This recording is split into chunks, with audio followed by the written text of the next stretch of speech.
चलिए आज स्टार्ट करते हैं हम लोग सेट थ्योरी का लेक्चर नंबर 10। लेक्चर 9 कर चुके हैं हम लोग। लेक्चर 9 में हमने डिस्कस किया हुआ था पावर सेट्स के बारे में एंड सेट ऑफ सेट्स के बारे में, यानी कि पावर सेट्स और सेट ऑफ सेट्स दोनों के बीच में क्या क्या रिलेशन क्या था हम लोग को, उस सारे रिलेशन को हम लोग देख लिए थे, उसमें सारे प्रॉब्लम्स को हम लोग कर चुके हैं।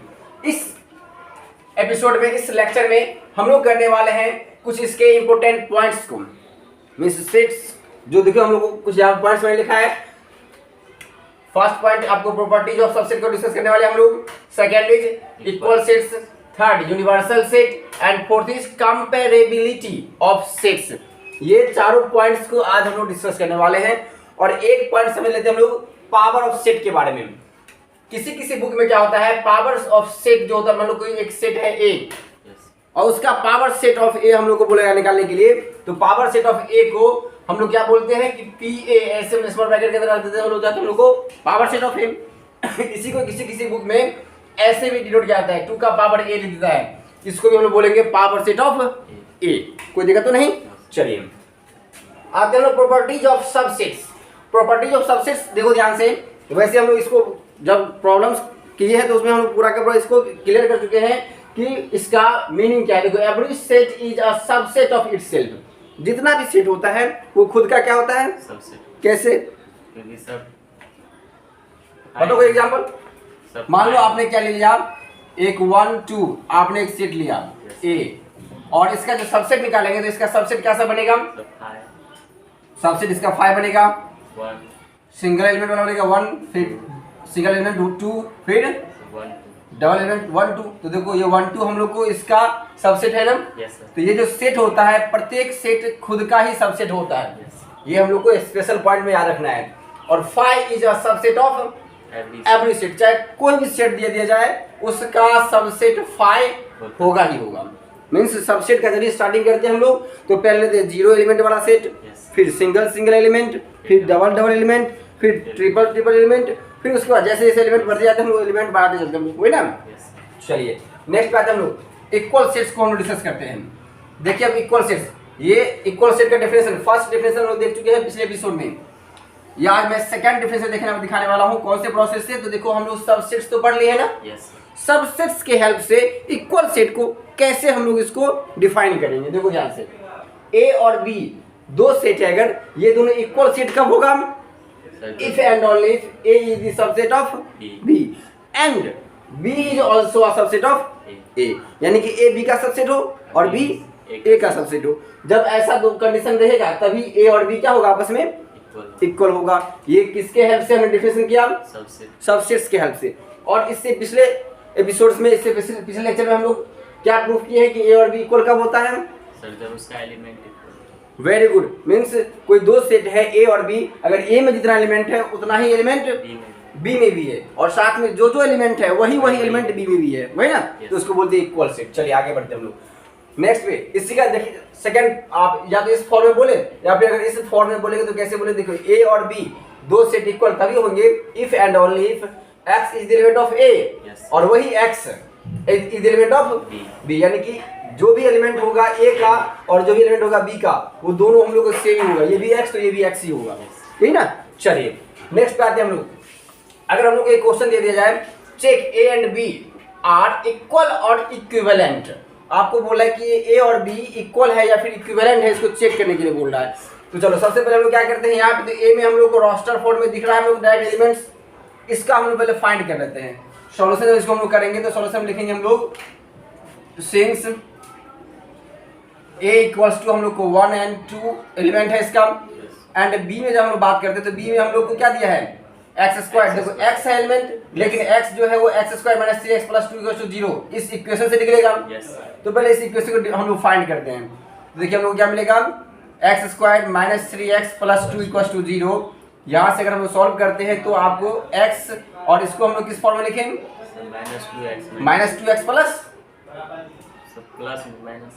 माइनस में 1x, चलिए, और प्लस 2 इक्वल्स टू 0। चलिए तो हम लोग इसको सॉल्व करते हैं तो हम लोग को मिलेगा एक्स स्क्वायर्ड, दोनों में क्या कॉमन हम लोग आ रहा है, x कॉमन आ रहा है। तो x कॉमन किस पर आ जाएगा, x, इसमें आ जाएगा हम लोग को -2। चलिए अगर इसमें से हम लोग इस दोनों में से कॉमन देखते, दोनों में से क्या कॉमन आएगा हम लोग को? माइनस एक्स कि -1 -1 कॉमन आएगा। और जब -1 कॉमन होगा तो इसमें क्या आ जाएगा हम लोग को? प्लस में x, और इसमें क्या रहेगा माइनस में 2। हम लोग को कॉमन स्टेप से लेना पड़ता है ताकि दोनों के ब्रैकेट में हम लोग को सेम आए, इक्वल्स टू 0। अब देखो इसको सॉल्व करते हैं हम लोग, तो x -2 इसमें भी, x -2 इसमें भी, दोनों में से x -2 कॉमन ले लो। इसमें क्या रह जाएगा हम लोग को x, और इसमें जाएगा हम लोग को -1 इक्वल्स टू 0। अब ये दोनों मिलकर के दोनों को मल्टीप्लाई करने पर 0 कब हो सकता है? या तो x -2 0 हो जाए, या तो x और x -1 0 हो जाए, वही ना, दोनों में से कोई एक 0 हो जाए तो हम लोग को 0 हो जाएगा मल्टीप्लाई करने पर। यहाँ से सॉल्व करेंगे तो x इक्वल टू आएगा 2 और x इक्वल टू, तो देखो x की वैल्यू 1 और 2 आया हम लोग को, मीन्स हमने निकाला यहाँ पे फाइंड किया क्या कि b में जो हम लोग को b का जो एलिमेंट आ रहा है b इक्वल्स टू हम लोग को आ रहा है 1 एंड 2, क्योंकि x हम लोग को आएगा, तो जब x यहाँ पे पुट करेंगे तो x की वैल्यू 1 और x वैल्यू 2, तो हमने क्या देखा, एक में भी 1 2 है और b में भी 1 2 है, तो दोनों में 2 एलिमेंट्स भी है और साथ में दोनों में सेम एलिमेंट है। इक्वल हुआ या नहीं हुआ? इक्वल है। क्या इक्विवेलेंट है? इक्विवेलेंट कब होता है? सर जब उसका एलिमेंट्स मतलब नंबर ऑफ एलिमेंट्स, इसमें एलिमेंट सेम होना चाहिए और उसमें नंबर ऑफ एलिमेंट्स सेम रहेगा तो काम हो जाएगा। तो नंबर ऑफ एलिमेंट्स इसमें भी 2, इसमें भी 2, तो जब दोनों का नंबर ऑफ एलिमेंट्स सेम है तो इक्विवेलेंट भी है और फिर एक एलिमेंट्स भी सेम है तो इक्वल भी है। तो आप लिख सकते हो यहाँ पे therefore A and B are equal and A and B are also equivalent. Equivalent को साइन ऐसे देते हम लोग और इक्वल कैसे देते हैं। चलिए तो नेक्स्ट आते हैं हम लोग यूनिवर्सल सेट की बात करते हैं। यूनिवर्सल सेट क्या होता है? If there are some sets and there exist a set which is a super set of each one of the given sets. इसका मीनिंग ये हुआ, कोई अगर मान लो आपको कहीं पे बहुत सारे सेट्स दिए हुए हैं और उन सभी सेट्स में से कोई एक set and there exist a set, उसमें से कोई एक सेट ऐसा है जो कि सुपर सेट है of each of each one of the given sets, यानी कि जितना भी सेट में दिया है उन सभी सेट में से कोई एक सेट ऐसा है जो सभी का सुपर सेट है, सभी का सुपर सेट। तो जब ऐसा कंडीशन होगा तो जो सेट सुपर सेट के रूप में है, सच अ सेट, यानी कि जो सेट सुपर सेट के रूप में था, कॉल्ड अ यूनिवर्सल सेट, वो सेट क्या कहलाता है हम लोग को? Universal set. चलो, और यूनिवर्सल सेट को हम लोग डिनोट कैसे करते हैं? यू लिख देते हैं ऐसे, या फिर हम लोग एस लिख देंगे, या जिसको हम बोलते हैं ओम का सिंबल, वही ना।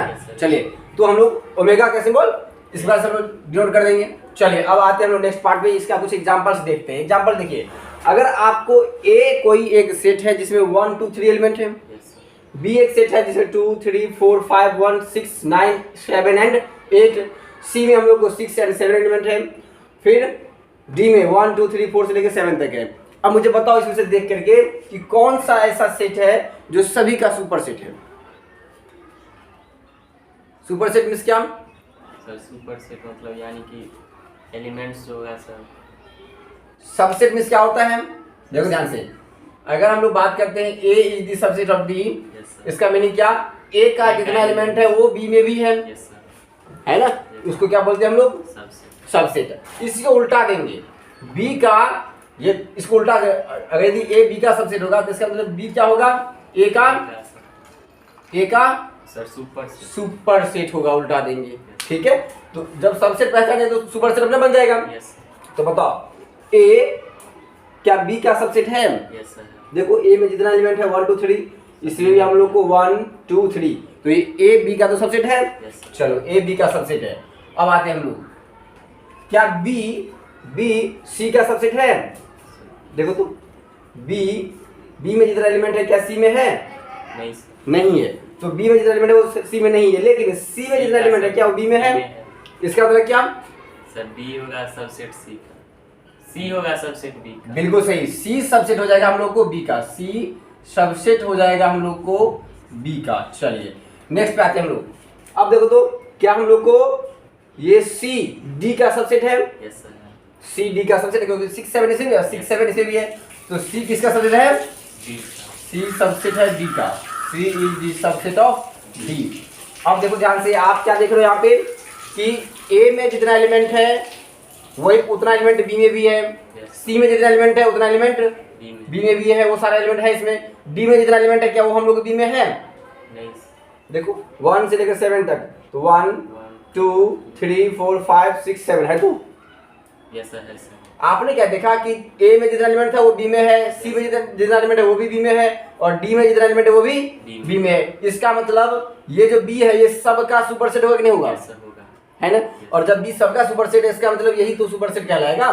तो ऐसे कंडीशन में बोलेंगे देयरफॉर, यानी कि आप क्या लिख रहे हो यहाँ पे, A is the subset of B, और फिर C is the subset of B, आप right, D is the subset of B, सब किसका सबसेट है? बी का। तो इसका मतलब बी सबका सुपरसेट होगा, और जब बी सबका सुपरसेट हो जाएगा देयरफॉर हम लोग क्या देंगे, देयरफॉर या फिर लिख देंगे सिंस बी इज दी, या B is D superset of A C and D, A C and D तीनों का ये सुपरसेट है। और जब ये सुपरसेट कहलाएगा इसका मतलब यही सुपरसेट क्या हो जाएगा हम लोग को, यूनिवर्सल सेट के नाम से जाना जाएगा। देयरफॉर हम लोग क्या सकते हैं, therefore set B is a universal set, is a universal set. आप ऐसे लिख दो, इज अ यूनिवर्सल सेट, ऐसे सिंबल लगा देंगे हम लोग यूनिवर्सल सेट का, ठीक है? ये हम लोग को यूनिवर्सल सेट हो जाएगा। हम कोई दिक्कत तो नहीं? चलिए नेक्स्ट पार्ट में आते हैं हम लोग, कंपैरेबिलिटी ऑफ सेट्स। अब ये कंपैरेबिलिटी क्या होता है समझो, two sets A and B are said to be comparable if either A is the subset of B और B is the subset of A। क्या समझ में आया मीनिंग? यानी कि दो सेट्स A और B कंपेरेबल सेट तभी हो सकता है, यानी कि कंपेरेबल तभी हो सकता है जब या तो A हो जाए B का सबसेट, या B हो जाए सबसेट A का। दोनों में से किसी एक को किसी दूसरे का सबसेट होना ही पड़ेगा। अगर सबसेट नहीं है इसका मतलब वो कंपेरेबल है ही नहीं। तो चलो इसमें कुछ एग्जांपल्स को देखते हैं हम लोग। अगर आपको यहाँ पे एग्जांपल दिया है ए में देखो हम लोग को 1 2 3 से एलिमेंट है और बी में 2 3 4 है, तो बोलो क्या ए बी का सबसेट है? नहीं है, क्योंकि ए में आपको 1 भी है, बी में तो 1 है ही नहीं, तो ए 1 बी का सबसेट नहीं है। क्या बी ए का सबसेट है? नहीं सर। देखो बी में हम लोग को 2 3 4 है, इसमें 4 है ही नहीं। तो आपको ना तो ए सबसेट है बी का और नहीं बी है सबसेट का ए का, तो आपको ऐसे केस में क्या बोलेंगे, ए और बी दोनों हम लोग को कंपेरेबल होगा क्या? तो लिखेंगे हम लोग since A is not a subset of B and B is also not a subset of A। ना तो A है सबसेट B का और ना ही B है सबसेट A का। सो हम लोग को A और B दोनों क्या कहलाएगा, इनकम्पेरेबल सेट। ये जब दोनों सब में से कोई एक सबसेट हो जाता है क्या होता है? कंपेरेबल। यहाँ पे इनकम्पेरेबल हो जाएगा। So A and B are incomparable set. कोई दिक्कत तो नहीं? चलिए नेक्स्ट पे आते हैं हम लोग। इस एग्जाम्पल देखते हैं। x में आपको देखो, x में आपको क्या दिख रहा है 1 2 3 और y में क्या आपको 2 3। बोलो क्या x y का सबसेट है? नहीं है। क्यों नहीं है? क्योंकि x में 1 भी है, इसमें 1 है ही नहीं हम लोग को। चलो y x का सबसेट है क्या? है। तो जब y x का सबसेट है तो आपको यही तो बोला था यहाँ पे, या तो a हो जाए सबसेट b का या b हो जाए सबसेट a का। यानी कि यहाँ पर क्या देख रहे हैं कि since x is not a subset of y but y is the subset of x। y subset है किसका? x का। और जब ऐसा कंडीशन होगा तो हम लोग को ये क्या कहलाएगा? Comparable set. So x and y are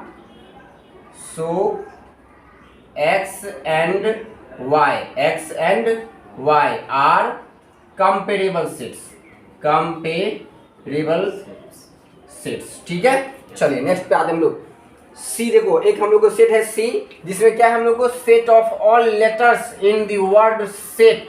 SET set एक वर्ड है, इसमें जितने एलिमेंट है जितने वर्ड है उसका हम लोग को बनाना है सेट। तो बोलो इसको में हम लोग कौन कौन सा एलिमेंट इसमें आएगा हम लोग को?